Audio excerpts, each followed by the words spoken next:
major problems. So one of them, that's actually pension for the future, and another one would be demographical issues. That's not maybe now, now seems to be okay, but in few years that will become a problem. And that's something what was mentioned here and discussed as well. The another thing is that Poland has a really strong basis in education, because most of our young generation, they are at a very high level of education. And another one is that we still have got, Poland still has a really strong scientific, not only background, but also institutions.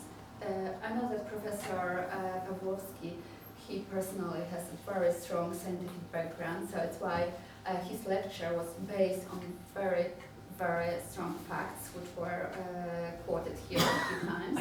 And that's something what I guess we could discuss a little bit later when there is time for questions.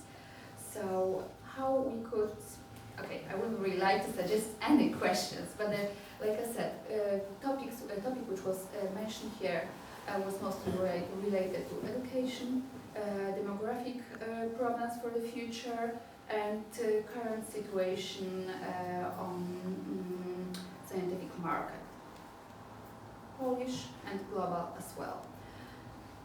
Before I ask Professor Soroka as well, I would like to thank a few other guests who I really didn't know before. I knew that there was supposed to be other guests as well.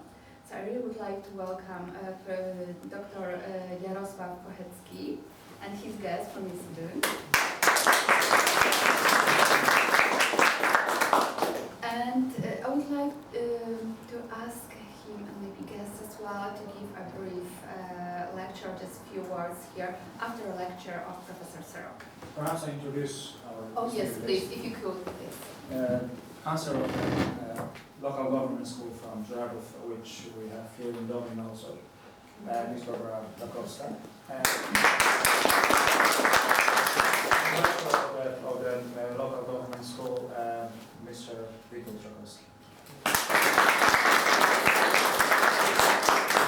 So I apologize once more for this faux pas, and I hope we'll actually do a huge catch up later after a lecture of Professor Soroka. So now your time. Thank you.